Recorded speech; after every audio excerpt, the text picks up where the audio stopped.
Nuke and bypass. Nuke and bypass is by far the most hated mission of the Soviet campaign in Cold War, and perhaps far beyond the Cold War borders.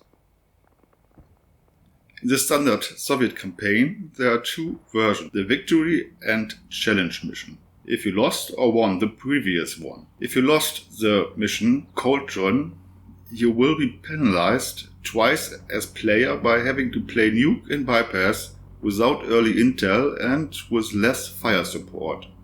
That really makes it all much more unpleasant. As we play now the March or Die version of the campaign, this does not apply to us. The Soviet campaign is set in the first 48 hours of a fictional war between the Soviet Union and the West, set in July 1982 in the Fulda sector. The campaign is centered on the 39th Motor Rifle Division, 120th Motor Rifle Regiment, as it advanced from the East German border to the town of Alsfeld, to the mission in general. The Soviet player must push the 3rd Motor Rifle Battalion, BTR, past the town of Haunetal, to exit zones. The US player has a mech infantry company team from the 3rd Armored Division to block the advance. The 3rd Motor Rifle Battalion has its debut in this mission, but what is left of it will be challenged in the next mission, Valley of Headhunters, in a heavy defensive role. We start on map with a Recon platoon with these fancy and very old BRDM-1s, an air controller and forward observer as well as fire support. Our forces arrive in 4 waves at the mark of 5 minutes, 15 minutes, 25 minutes, 30 minutes. And roughly each wave has the strength of a motor rifle company, a tank platoon, an anti-tank platoon, and air defense. Only the last has the battalion HQ, battalion anti-tank platoon, and a forward observer. The fire support is 2 Su-17M, 1 PM-43 120mm battery, 1 2 S5 152mm cluster battery, and 2 S1 122mm battery. The Sukhoi 17 attack plane family was developed out of the Su-7, a rugged swept-wing attack fighter dating back to the 50s. To improve the range and performance of the Su-7, Sukhoi modified the aircraft with pivoting swing wings to produce the Su-17. A great number of models entered production until the family was finally discontinued in 1990. On the map, the enemy is all over the place, positioned at key elevated terrain points. Our support assets help in connection with the early intel to attack and neutralize some enemy vehicles before the first wave arrives. And here the first wave arrives. To be out of sight, we need to advance into the village Haunetal and hide there.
Подтверждаю. Открыть огонь.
Прекращаем огонь.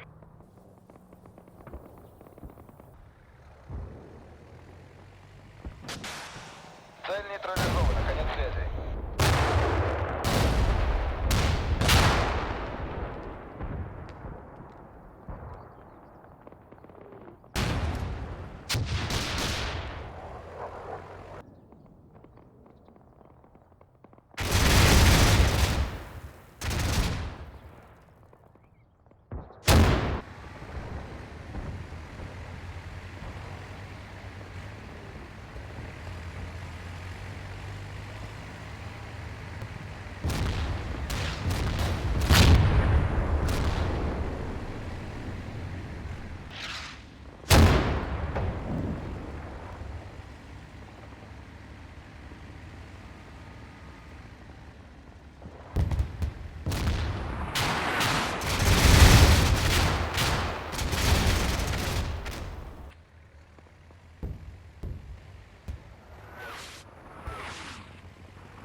Падение подтверждается. Падение подтверждается. Цель уничтожена.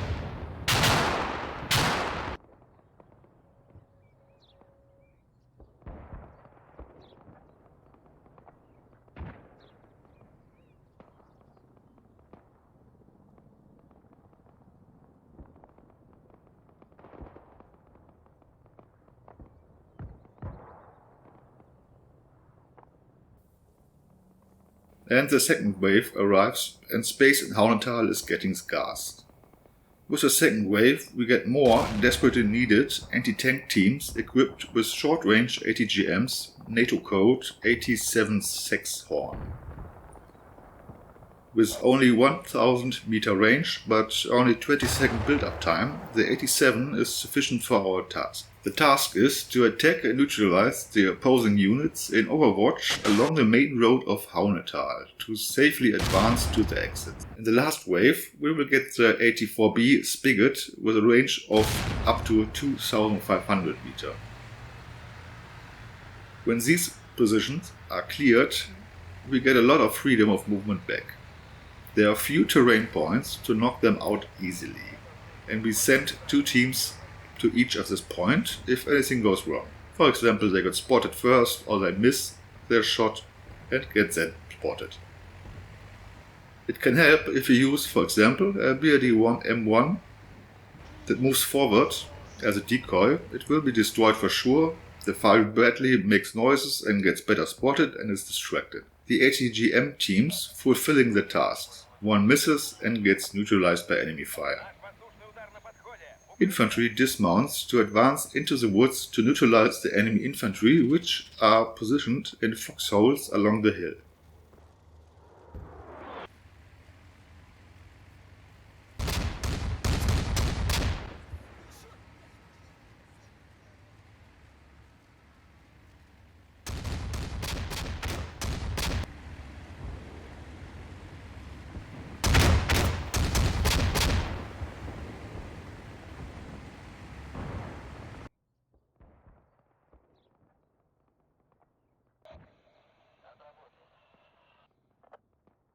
Осторожно, ожидается авиаудар.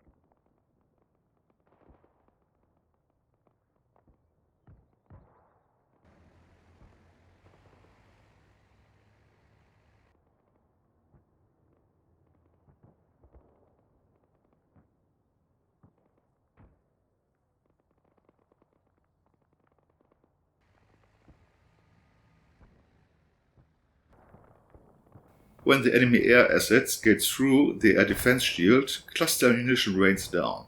The communication between air controller and the attacking aircraft, and the ability of the air controller to observe the impacts and the targeted units, influence the number of sorties and the accuracy of the attacking aircraft. Most of our army is hidden in Haunetal, where no air controller can spot them. The fact that the air controller should observe the targeted area leads to the assumption that he is at an exposed, elevated point in hiding. To shoot at some of these points, the terrain can lead to success in neutralizing this unit.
after 20 to 30 minutes, an enemy tank platoon arrives at the hills, confronting our formation. We have quite a lot of own T-62 and BRDM-85 units around this place to neutralize the M60s. It is pure luck how high your own casualties are. You can try to minimize them by massing as much firepower into this direction as possible. Maybe some BTRs as decoy too.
There is a last center of resistance in the outskirts of Haar, which we will encircle and defeat with overwhelming numbers.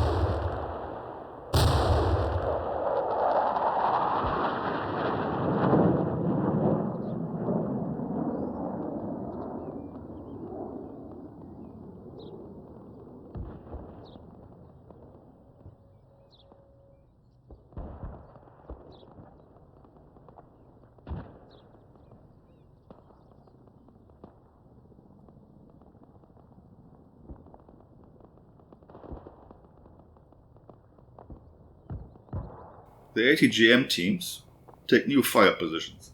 Here we can observe that firing ATGMs in closed space like a house does not affect the targeting, as the guiding soldier gets only suppressed by the shot after his guiding process is finished.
And that's it.